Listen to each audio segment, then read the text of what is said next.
बिलरे धान काटुवा बेले अचानक जलीगला धान कटा मेसीन। एभଳି दृश्य देखा मिली बालेश्वर जिला खैरा थाना गंडुआ ग्राम रे। बिलरे धान काटुवा बेले हठात निया लगी जीवन विकल रे चालक डेई पड़िथिले।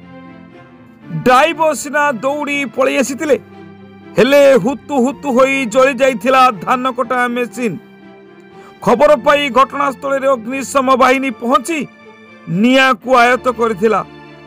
सेतेबेले को मेसीन समेत धान पोड़ी पाउंस हो जाइथिला। पोड़ी जाइथिबा मेसीन रो मूल्य प्राय 28 लाख टंका ऊर्ध्व हेबो बोली जहा अनुमान करा जाउची।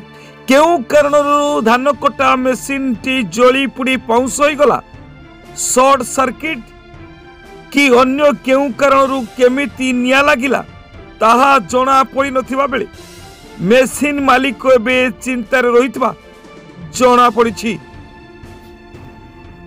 Bureau report, Devagiri news.